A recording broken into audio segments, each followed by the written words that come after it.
오셨습니다. 성도님 얼굴만 봐도 은혜가 됩니다. 사랑하고 축복합니다. 네, 감사합니다. 오늘 치유하시는 예수님 14번째 시간입니다. 무엇을 하여 주기를 원하느냐, 무엇을 하여 주기를 원하느냐라는 제목으로 말씀의 은혜를 함께 나누겠습니다. 사람은 비전을 품고 비전이 사람을 만든다라는 말이 있습니다. 사람은 비전을 품고 그 비전이 사람을 만들어 간다라는 것이지요. 즉 무엇을 보느냐에 따라서 그 사람의 인생은 완전히 달라진다는 것입니다. 비전이 무엇입니까? 보는 것, 바라보는 것이 비전이지요. 히브리서 11장 1절 믿음은 바라는 것들의 실상이요 보이지 않는 것들의 증거니라는 말씀이 있습니다. 그렇습니다. 믿음이 있는 사람은 무엇이 중요한지 늘 바라보며 살게 되어 있는 것입니다. 설령 보이지 않는다 할지라도 그 믿음이 내가 바라보는 것들의 실상이 되게 한다는 것입니다. 다윗이 골리앗과 싸울 때 그런 것 아니겠습니까?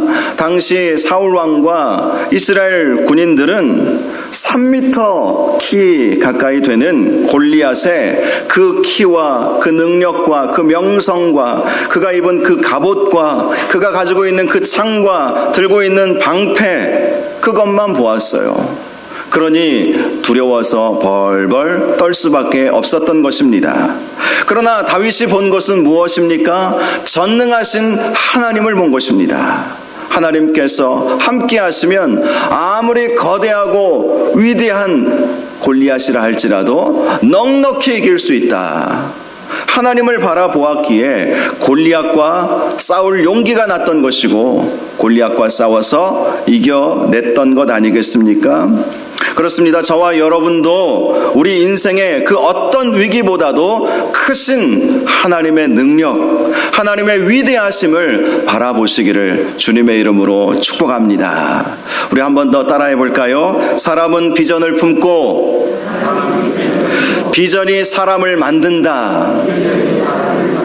큰 비전 가지고 위대하신 하나님을 품고 그 하나님을 바라보시면서 위대한 하나님의 백성 되시기를 주님의 이름으로 축원합니다.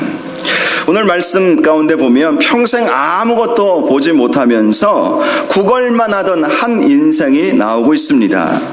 그 인생이 믿음으로 주님을 바라보게 되면서 주님을 따르는 위대한 인생이 되었다. 이것이 오늘 본문 말씀의 핵심인 것입니다. 오늘 본문 35절을 보니까 예수님께서 여리고에 가까이에 가셨을 때에 한 맹인이 길가에 앉아 구걸했다라고 말씀하고 있습니다. 당시 예수님은 예루살렘으로 가시는 길이었습니다. 예루살렘에 왜 가시려 했겠습니까? 십자가 지시기 위해서, 우리를 위한 대속의 죽음을 당하시기 위해서 예수님은 예루살렘으로 가시는 길이었습니다. 예루살렘에서 여리고까지의 길이는 약 24km 정도 되었다고 합니다. 그러니 이제 하루 이틀 정도면 충분히 걸어서 예루살렘으로 가실 수 있게 되었던 것이지요. 그런데 거기서 맹인 거지 바디메오를 만나게 된 것입니다. 36절을 보니까 이 맹인 바디메오는 수많은 무리가 지나간다는 소리를 듣고 주변 사람들에게 물어봅니다. 이 무슨 일이냐? 예전과는 다른, 아무리 길가에 있었다 할지라도 몇몇 사람들이 지나가는 소리는 늘 들었지만 수많은 무리가 지나가는 소리는 처음 들었던 것 같습니다. 그래서 사람들에게 물어본 것이죠. 이 무슨 일이냐? 맹인은요, 사람들이 지나가는 소리에 관심을 가질 수밖에 없습니다. 왜죠? 사람들이 많이 지나가면 지나갈수록 그가 돈을 얻을 수 있는 확률이 높아지기 때문이죠. 구걸을 하던 맹인이었기 때문에 많은 사람들이 지나가면 지나갈수록 그에게 긍휼의 은혜를 베풀어주는 사람들이 더 많지 않겠습니까? 그런데 사람들이 그에게 전해준 말은 나사렛 예수가 지나가신다라는 소리였습니다. 나사렛 예수. 당시 예수라고 하는 이름은 아주 흔한 이름이었다고 합니다. 이 예수라고 하는 이름은 이스라엘의 위대한 지도자 중에 여호수아라는 지도자가 있지 않습니까? 7년간 가나안 전투를 이끌어냈던 위대한 명장 여호수아, 모세의 제자이지 않았습니까? 그 여호수아라고 하는 이름의 축약형이 바로 예수라는 이름입니다. 그래서 당시 사람들은 예수라는 이름이 참 흔한 이름이었다고 합니다. 그래서 서로 구별하기 위해서 그 사람의 출신지를 앞에다 붙였던 것이죠. 그래서 예수님을 향해서는 예수님이 자라셨던 나사렛이라는 이름을 붙여서 나사렛 예수 이렇게 불렀던 것이죠. 자, 그런데 나사렛 예수가 지나간다라는 그 이야기를 들었음에도 불구하고 이 맹인 거린 바디메오는 예수님을 향해서 이렇게 외치죠. 다윗의 자손 예수여, 나를 불쌍히 여기소서. 당시 수많은 여리고에 있는 사람들, 예수님을 따라다니는 사람들은 예수님을 향해서 나사렛 예수라고 불렀지만 이 맹인 바디메오는 나사렛 예수가 아니라 다윗의 자손 예수여라고 예수님을 불렀던 것입니다. 그는 이 말을 통해서 우리가 알 수 있는 것은 이미 예수님을 메시아로 알고 믿고 있었다는 것이죠. 그래서 언젠가 메시아를 내가 만나게 되면 나의 눈이 떠질 것이고 내가 예수님을 따르는 삶을 살 수 있을 것이다. 이런 막연한 기대를 가지고 있었던 것입니다. 그런데 자신 앞에 그 다윗의 자손 메시아 예수님께서 지나가신다는 소식을 들었으니 가만히 있을 수 있겠습니까? 그래서 예수님에게 다윗의 자손 예수여, 나를 불쌍히 여기소서라고 소리를 지르기 시작했던 것입니다. 그런데 그 소리가 얼마나 컸던지 앞서가는 자들이 그를 꾸짖어 잠잠하라 이렇게 나무라게 되었던 것입니다. 마가복음 기록을 보니까요, 많은 사람들이 이 소리치는 맹인 거린 바디메오를 꾸짖었다고 말씀하고 있습니다. 아마도 그들은 바디메오가 예수님께 구걸을 하는 줄 알았던 것 같습니다. 돈을 달라고 하는 것으로 알았던 것 같습니다. 그래서 바디메오를 꾸짖었던 것이죠. 그런데 바디메오는 포기하지 않았습니다. 그가 더욱 크게 소리질러 다윗의 자손이여, 나를 불쌍히 여기소서 하는지라 이렇게 말씀하고 있습니다. 바디메오는 사람들이 꾸짖고 방해해도 굴하지 않고 더욱 크게 소리를 질렀던 것이죠. 크게 소리를 질렀다라는 것은 영적인 의미로 그가 간청하며 예수님께 간구했다, 기도했다라고 할 수 있는 것이죠. 예수님은 기도에 대해서 여러 가지 방법을 알려주셨는데 특별히 간청하는 기도, 강청 기도에 대한 말씀을 많이 해주셨습니다. 누가복음 11장 말씀을 보니까 예수님께서 제자들에게 주기도문에 대해서 알려주셨어요. 기도를 어떻게 해야 하는지 주기도문을 알려주시고 나서 그 주기도문을 기도할 때에 그것을 가지고 기도할 때 어떤 마음으로 기도해야 하는지를 한 가지 예화로 알려주셨습니다. 즉 한 벗이 있었는데 밤중에 가서 그 벗에게 떡 3덩이를 구워달라고 했었을 때에 이렇게 말씀하십니다. 비록 벗됨으로 인하여서는 일어나서 주지 아니할지라도 그 간청함을 인하여 일어나 그 요구대로 주리라. 자, 주기도문을 가르쳐 주신 다음에 이 간청함에 대해서 왜 말씀을 하셨겠습니까? 주기도문을 주문처럼 외우지 말고 간절한 마음을 담아서 간청하는 마음으로 기도하라는 것 아니겠습니까? 그러면 우리가 기도한 대로 우리 하나님께서 들어주신다는 것을 알려주셨던 것이죠. 예수님도 이러한 간청하는 기도의 본을 보여주셨습니다. 그 대표적인 모습이 예루살렘에서 겟세마네 동산에 올라가셔서 기도하셨을 때의 모습이었습니다.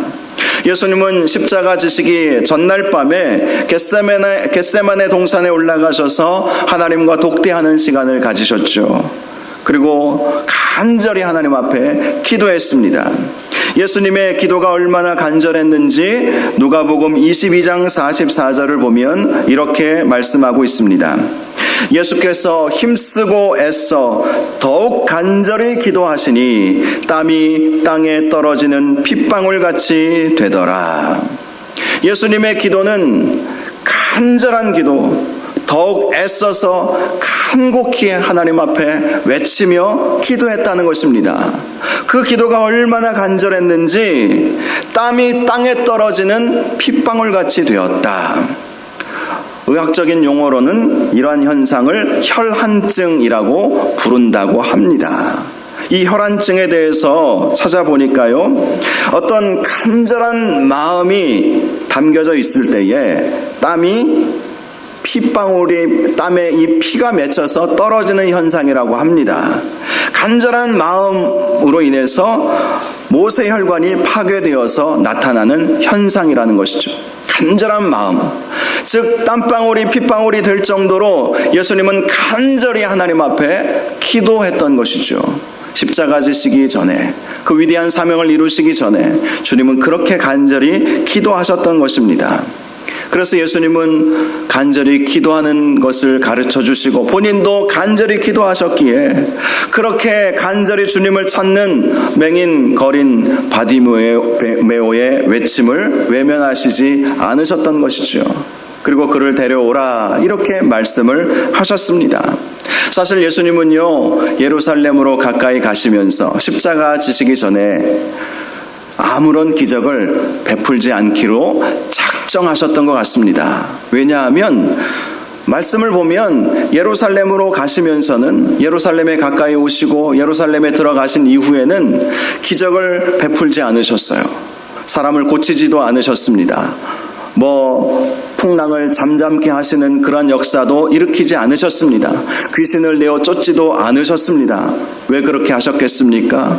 십자가의 그 본질, 그것을 오해하지 않도록 하시기 위한 예수님의 결단이셨던 것이죠. 사람들이 외칩니다. 십자가에서 내려오라. 예수님이 십자가에서 내려오실 수 있는 능력이 없으셨겠습니까?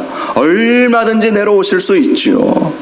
아무리 양손에 못을 박고 다리에 못을 박았다 할지라도 얼마든지 예수님은 십자가에서 내려오실 수도 있으셨습니다. 그럼에도 불구하고 그러한 기적, 그러한 능력을 행하지 않으셨던 것이죠. 그렇게 함으로 십자가를 오해하지 않도록 주님은 작정하셨던 것입니다.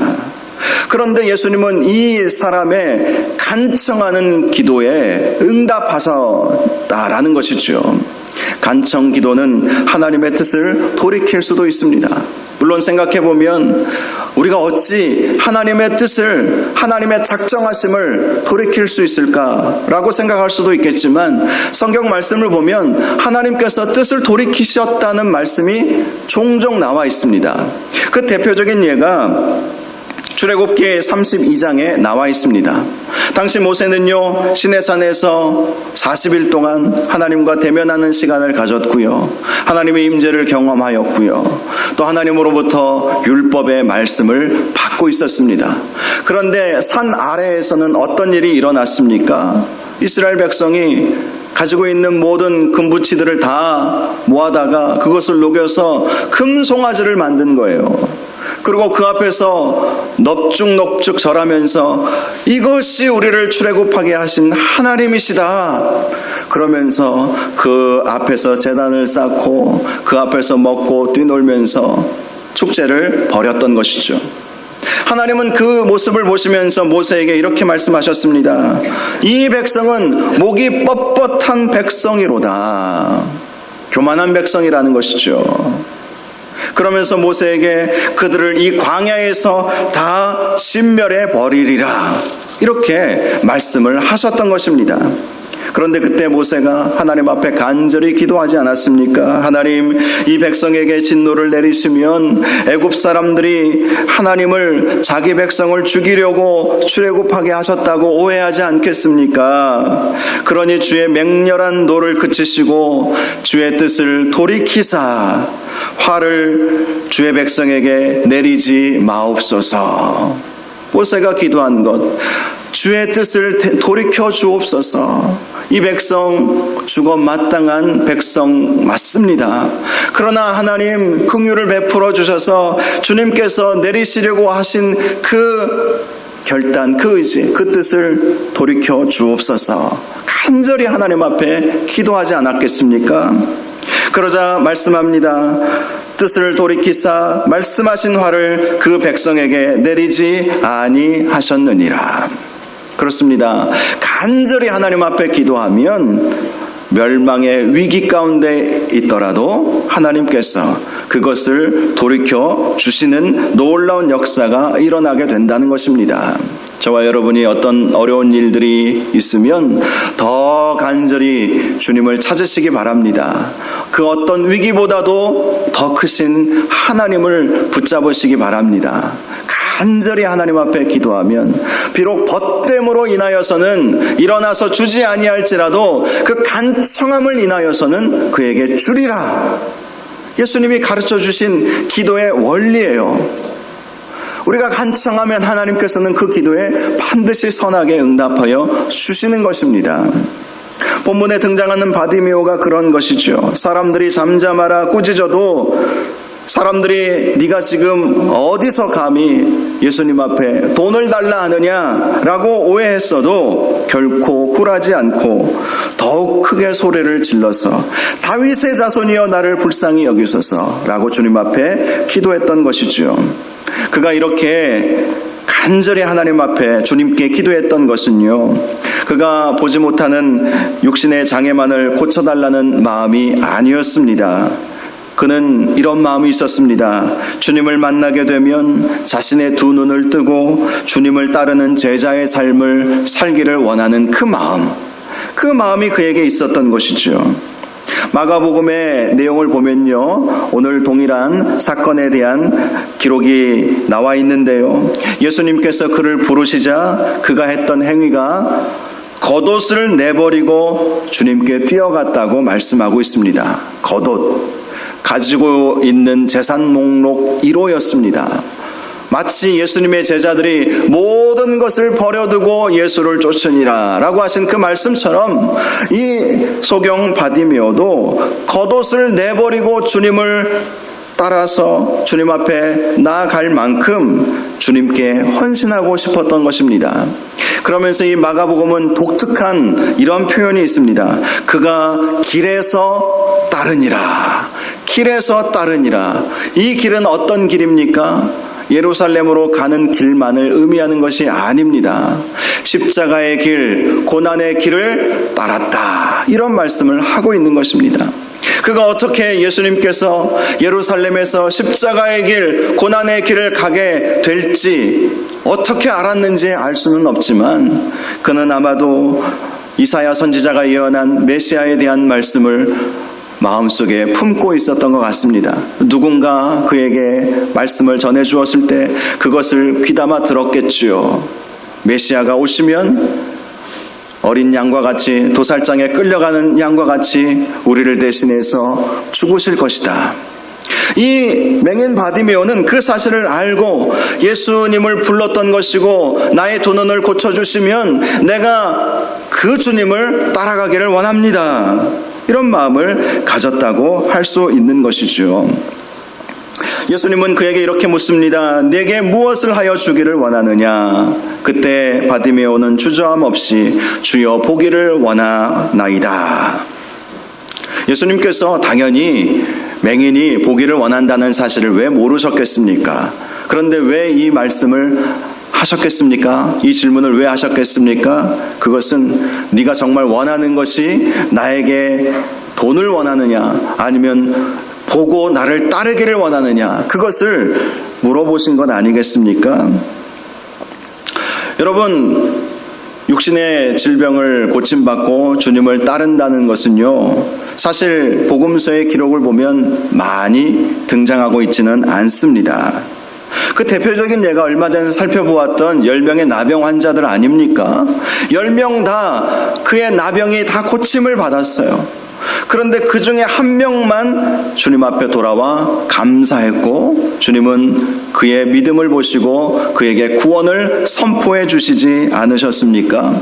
복음서에는요, 예수님의 치유의 기적에 대한 말씀이 총 41번이 나와 있습니다. 마태, 마가, 누가, 요한복음에 보면 41번의 치유 기적 사건이 나와 있는데요. 물론 서로 중복되는 사건들이 있기 때문에 대략 한 25번 정도 나와 있다고 보시면 될 것입니다. 물론 그 외에도 더 많은 사람들을 예수님께서 치유해 주셨겠죠. 그럼에도 불구하고 왜 예수님은 이 25명 정도의 사람들만을 더 구체적으로 이렇게 말씀을 통해서 우리에게 말씀해 주셨겠습니까? 그 이유는 분명하죠. 많은 사람들, 정말 수많은 사람들이 예수님께 나와 병고침을 받고 귀신이 쫓겨감을 경험하는 놀라운 은혜를 경험했지만 예수님을 온전히 믿고 예수님을 진정으로 따라가는 사람들이 많지 않았기 때문이었습니다. 그러나 바디메오는 달랐던 것이지요. 이러한 바디메오의 모습은요, 당시 다른 제자들과도 다른 모습이었습니다. 오늘 본문 기록 그 앞에 나와 있는 말씀을 보면 예수님께서 예루살렘으로 가시면서 이방인들에게 넘겨져 희롱을 당하고 능욕을 당하고 침뱉음을 당할 것이며 채찍질을 당하고 죽임을 당할 것이다. 이런 말씀을 제자들에게 해 주셨던 것을 볼 수가 있지요. 그런데 제자들은 예수님께서 하신 말씀을 전혀 깨닫지 못하였더라. 이렇게 말씀하고 있습니다.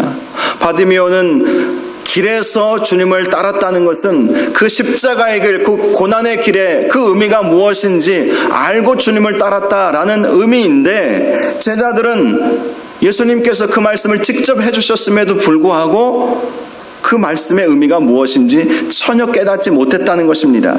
심지어 마가복음의 말씀을 보니까요, 이 맹인 바디메오를 예수님께서 고쳐주시기 전에 이런 일이 있었다는 것을 보여주고 있는데요. 야고보와 요한이 예수님께 찾아가서 주여, 주의 나라가 임할 때에 우리 중에 하나를 주의 좌편에 또 하나를 주의 우편에 세워주십시오.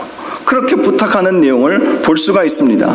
그들은 예수님께서 예루살렘으로 가실 때에 예수님이 왕좌에 앉으시고 자기들은 그 예수님의 참모가 되어서, 신하가 되어서 더 높은 자리에 올라가기를 원했다는 것이죠. 그들이 이 야고보와 요한만이 그랬던 것이 아니었습니다. 다른 제자들 모두 그랬던 거예요. 예수님이 이 야고보와 요한에게 이런 말씀을 해주셨습니다. 너희에게 무엇을 하여 주기를 원하느냐? 맹인에게도 내가 너에게 무엇을 하여 주기를 원하느냐라고 물었던 그 질문과 같이 제자들에게도 그렇게 물어보셨던 것이죠. 그런데 제자들은 하나는 주의 좌편에, 하나는 주의 우편에 앉게 해주십시오.